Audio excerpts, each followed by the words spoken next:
ये कितनी अजीब बात है कि कोई छात्र साल भर मेहनत से पढ़ाई करे, परीक्षा दे और जब रिजल्ट आए तो ये पता चले कि उसे परफॉर्मेंस के हिसाब से नंबर ही नहीं मिले। फिर छात्र री एवेल्युएशन के लिए अपनी कॉपी मंगवाए और फिर ये पता चले कि जिस आंसर शीट के आधार पर उसे कम नंबर मिले हैं वो उसकी कॉपी है ही नहीं। और जब वो छात्र सोशल मीडिया में पोस्ट कर इस गलती को सुधारने की अपील करे तो उसे पाकिस्तानी, एंटी नेशनल और कॉकरोच कह दिया जाए। केंद्रीय माध्यमिक शिक्षा बोर्ड यानी सीबीएसई की मूल्यांकन प्रक्रिया पर सवाल उठाने वाले छात्र वेदांत श्रीवास्तव को ट्रोल्स ने पाकिस्तानी कहा, कॉकरोच कहा, लेकिन अंत में सीबीएसई ने अपनी ब्लंडर मिस्टेक स्वीकार कर ली और वेदांत ने ट्रोल्स का मुंह बंद कर दिया। दरअसल मामला सीबीएसई के 12th बोर्ड रिजल्ट से जुड़ा है। रिजल्ट जारी होने के बाद छात्रों ने कम नंबर मिलने की शिकायतें की। उन्हीं छात्रों में से एक है वेदांत श्रीवास्तव, जिसने फिजिक्स सब्जेक्ट में मिले कम नंबरों को लेकर आपत्ति जताई थी।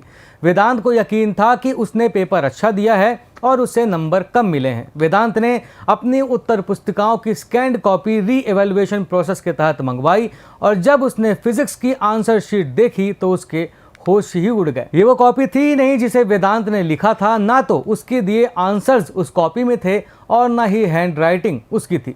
वेदांत ने इस कॉपी को डाउनलोड कर एक्स में पोस्ट किया और लिखा कि फिजिक्स में कम नंबर मिलने से मैंने सीबीएसई की री एवेल्युएशन प्रोसेस के तहत अपनी आंसर शीट की फोटोकॉपी मंगवाई और मैं हैरान रह गया क्योंकि जो कॉपी मुझे मिली है वो मेरी है ही नहीं। बस फिर क्या, वेदांत की ट्रोलिंग होने लगी। पत्रकार अशोक श्रीवास्तव ने उसे पाकिस्तानी करार दे दिया, मिस्टर सिन्हा ने उसे कॉकरोच घोषित कर दिया, लेकिन वेदांत ना तो पाकिस्तानी निकला ना कॉकरोच। वो सीबीएसई के खराब मूल्यांकन प्रक्रिया का सताया एक 12वीं का विद्यार्थी निकला।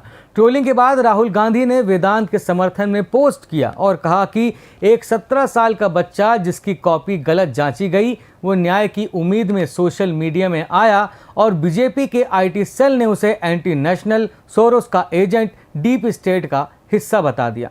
मामले ने जब तूल पकड़ लिया तो सीबीएसई ने सार्वजनिक रूप से अपनी घोर लापरवाही स्वीकार की।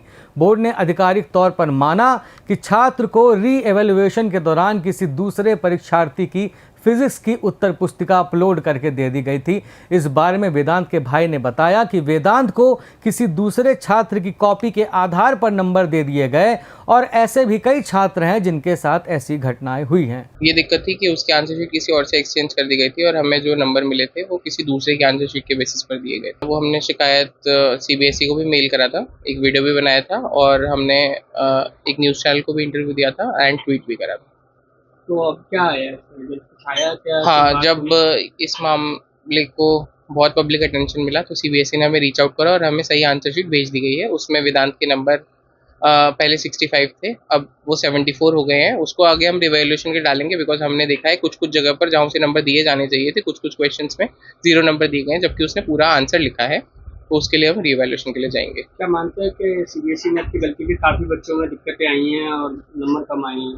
हाँ जी, वेदांत का केस खुलने के बाद और भी बच्चे सामने आए, संजना जैसे और भी बाकी बच्चे, और उनको भी अब मैंने देखा कि सीबीएसई रिस्पॉन्ड कर रहा है।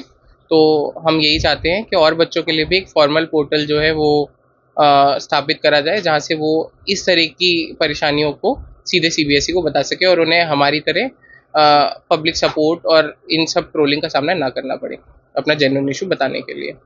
बहरहाल सीबीएसई ने अपनी गलती मान ली है और वेदांत को उसकी असली आंसर शीट भेजी है और रिजल्ट को सुधारने की बात कही। वहीं वेदांत को ट्रोल करने वालों ने भी माफ़ी मांगनी शुरू कर दी है और बहाने भी बनाए हैं। खैर, इस पूरे मामले में सीबीएसई की मूल्यांकन प्रक्रिया पर सवाल खड़े नहीं हो रहे हैं, बल्कि ये भी दिखा दिया गया है कि सोशल मीडिया पर बिना तथ्य जाने किसी छात्र को देशद्रोही, पाकिस्तानी या एजेंट कह देना कितना खतरनाक हो सकता है। एक 17 साल का छात्र सिर्फ अपने साथ हुई गलती को सुधारने की लड़ाई लड़ रहा था, लेकिन उसे ट्रोलिंग और गालियों का सामना करना पड़ा, जबकि सीबीएसई खुद अपनी गलती मान चुका है। तो सवाल सिर्फ एक छात्र के नंबरों का नहीं है, बल्कि उस सिस्टम की जवाबदेही का है जिस पर लाखों छात्रों का भविष्य टिका हुआ है। इस पूरी घटना पर हमें अपनी राय कमेंट बॉक्स में ज़रूर दें और देश से जुड़ी तमाम ज़रूरी खबरों के लिए चैनल को सब्सक्राइब ज़रूर करें। धन्यवाद।